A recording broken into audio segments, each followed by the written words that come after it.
دکھا دیں گے ہاتھ اٹھائیے انشاءاللہ. یہ دیکھیے انگلی کٹا کر کے شہادت میں نام لکھانے سے بڑے بہادر نہیں بنیں گے. اللہ کے لیے جان بھی دے دینا ہے، مال بھی دے دینا. اللہ جزائے خیر دے آپ کو. میں تو گھبرا گیا تھا جیسے ہی مہمان خانے سے چلا تھا. میں سمجھ رہا تھا کہ جلسہ کچھ نہیں ہے، ختم ہو گیا. اب سوائے فاتحہ اگربتی موم بتی جلانے کے اور کچھ نہیں ہوگا. چراغی اور مرادی کے سوا کچھ نہیں ملنے والا ہے.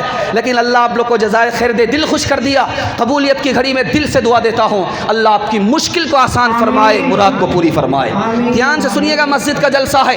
3 منٹ میں نکال رہا ہوں. سننے کے لیے تیار ہیں؟ دونوں ہاتھ اٹھائیے انشاءاللہ. آپ بھی سوچیں گے ہاتھ اٹھا کر کے برا حال ہو جائے گا.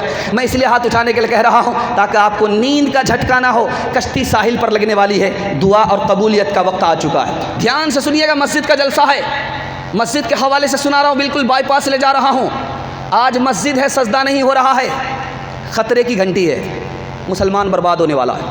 دھیان سے سنیے گا، مسجد ہے، سجدہ نہیں ہے، خطرے کی گھنٹی ہے. اس کو قیامت کہا گیا ہے. قیامت میں کیا ہوگا؟ دنیا بھی برباد، آسمان بھی برباد، ہم بھی برباد، تم بھی برباد، سب برباد. مسجد ہے، سجدہ نہیں ہے، خطرے کی گھنٹی ہے، مسلمان برباد ہونے والا ہے. مسجد ہے، امام نہیں ہے، خطرے کی گھنٹی ہے، مسلمان برباد ہونے والا ہے. امام نہیں ہے، حدیث ہے مسند احمد کی، حدیث ہے مشکات کی. اگر امام نہیں ہے، مسجد ہے، اس کا مطلب ہے کہ مسلمان برباد ہونے والا ہے. تیسری بات بتانے کے لیے جا رہا ہوں، مسجد اللہ کا گھر ہے، اس میں آ کر کے مسلمان دنیا کی بات کر رہا ہے، یہ مسلمان برباد ہونے والا ہے. قیامت آنے والی ہے، مسلمان برباد ہونے والا ہے. دنیا کی بات آپ نے مسجد میں 1 دن کیا ہے، 40 دن کی نیکی آپ کی برباد ہو جائے گی. کس طرح برباد ہوگی؟ جیسے چولہے میں لکڑی آتی ہے، راگ بن جاتی ہے، اسی طرح آپ کی نیکی برباد ہو جائے گی. 5ویں بات بتانے کے لیے جا رہا ہوں، بچہ مسلمانوں کا مسجد میں آ رہا ہے، مسجد بچے کے شور سے گونج رہی ہے، خطرے کی گھنٹی ہے، مسلمان برباد ہونے والا ہے. 3 طرح کے بچے مسجد میں آتے ہیں. اس کو دھیان سے سنیے گا، آپ لوگ گارجن ہیں، اللہ آپ کی پٹی سے ہٹائے، آپ کو بھی قبول فرمائے، آپ کے بچے کو بھی قبول فرمائے. دھیان سے سنیے گا، 3 طرح کے بچے آتے ہیں.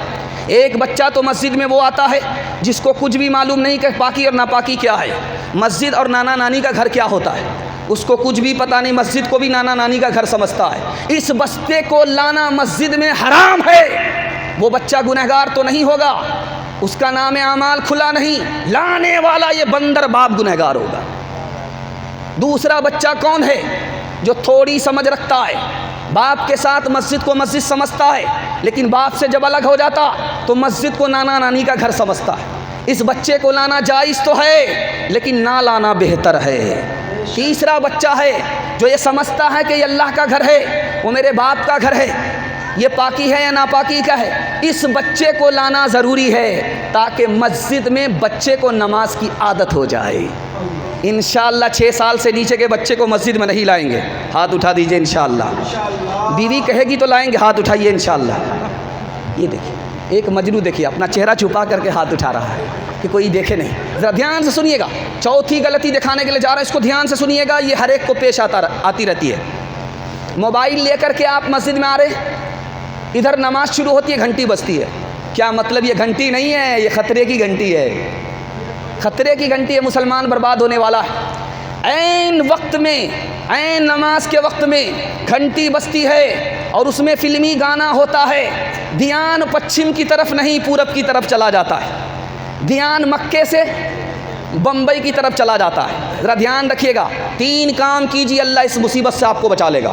صرف 3 کام کیجیے، آنکھ کھولنے کے لیے کہہ رہا ہوں، جلدی سے کہہ رہا ہوں. سب سے پہلا کام کیجیے، موبائل لے کر کے مسجد میں مت آئیے، نہ رہے بانس نہ بجے گی بانسری.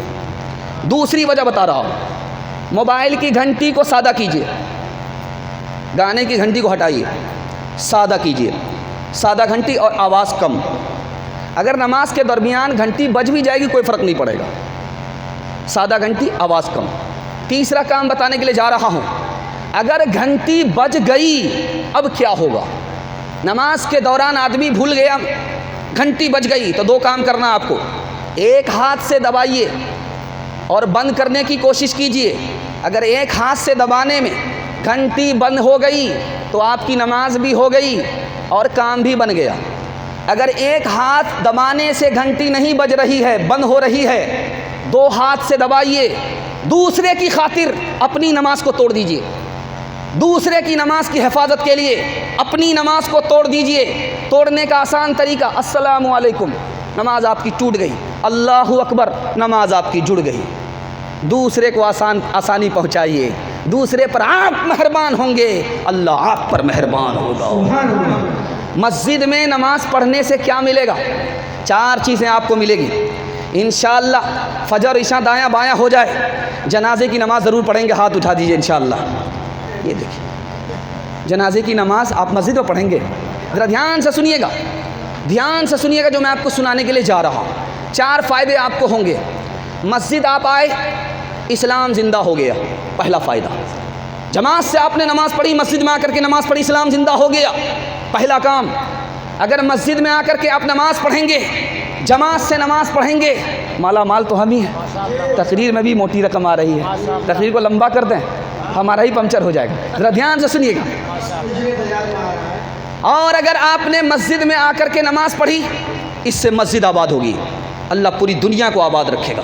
تیسرا کام، مسجد آپ آئے، دیکھا کہ بیچارہ پیر کا کٹا ہوا ہے، بھیک مانگ رہا ہے، اس سے آپ بے خبر تھے، اس کو دیکھ کر کے آپ نے اسے صدقہ دیا، اور صدقہ سے پہلے آپ نے صدقہ دیا، تعاون کیا، صدقہ کے بعد آپ کی نماز ہوئی، صدقے کی برکت سے نماز بھی قبول ہو گئی۔